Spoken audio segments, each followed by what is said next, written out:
bu fiyede Ekaterina Silyamış.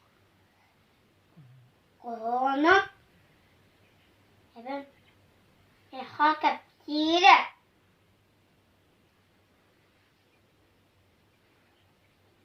hakikaten ulan sputunu seriyor. Ödürken sağlıktan ödür tuğat Allah'ın ilahı evlen bitin seriyor buttan. Kosunna xadukta